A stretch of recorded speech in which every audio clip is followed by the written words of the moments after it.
നമസ്കാരം പ്രിയമുള്ളവരെ, ഞങ്ങളിപ്പോൾ നിൽക്കുന്നത് ആർപ്പിക്കര പഞ്ചായത്തിലെ വില്ലൂന്നി എന്ന സ്ഥലത്താണ്. ഇവിടെ പെയിൻറ്റിങ് ജോലിക്കിടയിൽ നിലപ്പുറത്തും താഴെ പോയി 2 കാലുകൾ ഒടിഞ്ഞ് അനുഭവിക്കുന്ന ഉണ്ണികൃഷ്ണൻ ചേട്ടൻ്റെ ഒരവസ്ഥ നിങ്ങളിലേക്ക് എത്തിക്കുക എന്നുള്ള ഉദ്ദേശത്തോടുകൂടിയാണ് ഇന്ന് നവജ്യോതി കുടുംബം ഇവിടെ എത്തിച്ചേർന്നത്. ഇനിയുള്ള ബാക്കിയുള്ള വിശേഷങ്ങൾ നമുക്ക് ഉണ്ണികൃഷ്ണൻ ചേട്ടൻ്റെ വീട്ടിൽ ചെന്നിട്ട് നേരിട്ട് സംസാരിക്കാം. നമസ്കാരം ചേട്ടാ. ചേട്ടൻ്റെ വിഷമങ്ങളൊക്കെ കഴിഞ്ഞ ദിവസം ഞങ്ങളിങ്ങനെ അറിഞ്ഞിരുന്നു. പക്ഷേ ഈ ഒരവസ്ഥയിൽ നിന്ന് ചേട്ടനെ മോചിപ്പിക്കാമെന്നാണ് ഞങ്ങൾ ആഗ്രഹിക്കുന്നത്. പൊതുജന സഹായത്തോടുകൂടി ചേട്ടനെ ഇതിൽ നിന്ന് രക്ഷപ്പെടുത്തണം. ഇപ്പം ചേട്ടൻ്റെ വിഷമങ്ങൾ, ചേട്ടൻ്റെ സങ്കടങ്ങൾ, അല്ലെ ചേട്ടൻ ഇനി മുമ്പോട്ടുള്ള കാര്യങ്ങൾ എന്താണെന്ന് ചേട്ടൻ തന്നെ ഒന്ന് പറയുവാണെങ്കിൽ നന്നായിരിക്കും. എനിക്കിപ്പം 2-3 പ്രാവശ്യം കൂടി മരുന്നിന് പോകേണ്ടി വരും. അതിനൊന്ന് പോവുക, അത് കഴിഞ്ഞ് എന്തെങ്കിലും ജോലി ചെയ്യാറാവുന്ന വരെ 10 ലോട്ടറി ആണെങ്കിലും എടുത്ത് എവിടെയെങ്കിലും നിന്ന് ഒന്ന് നിൽക്കുക. ചേട്ടൻ ഇപ്പം ഇതിൻ്റെ ചിലവിലേക്ക് ഇപ്പം എത്ര രൂപ ആവശ്യം വരുന്ന?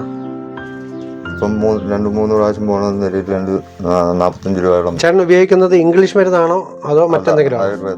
ആയുർവേദം. അപ്പം നമ്മൾ മെഡിക്കൽ കോളേജ് ഇതിൻ്റെ ട്രീറ്റ്മെൻറ്റുമായിട്ട് ബന്ധപ്പെട്ട് എന്താണ് പറഞ്ഞത്? ട്രീറ്റ്മെൻറ്റുമായിട്ട് 2 കാലും ഓപ്പറേഷൻ ചെയ്യണം, കമ്പി ഇടണം, പ്ലേറ്റ് വെച്ച് കമ്പി ഇടണം. എത്ര രൂപ ചിലവ് വരുമെന്ന് പറഞ്ഞു? അത് ആദ്യം 3-3.5 പറഞ്ഞു. 3.5 ലക്ഷം രൂപ. പിന്നെ അത് നമ്മളെ കൊണ്ട് സാധിക്കാത്തതുകൊണ്ട് പിന്നെ എങ്ങോട്ടാ പോയി? ആയുർവേദം തമിഴ്നാട് കമ്പത്തിന് പോയി.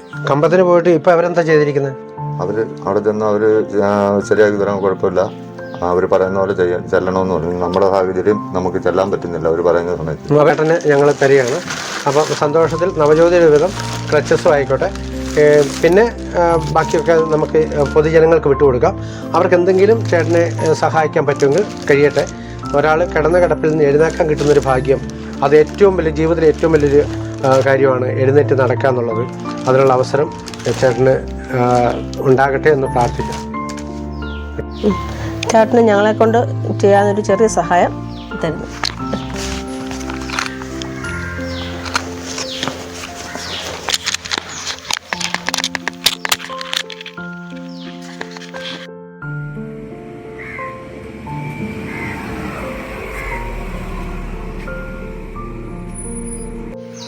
പുതിയ വിശേഷങ്ങളുമായി നവജ്യോതി കുടുംബം ഉടൻ തന്നെ എത്തിച്ചേരുന്നതായിരിക്കും. അതുവരെ ബൈ ബൈ.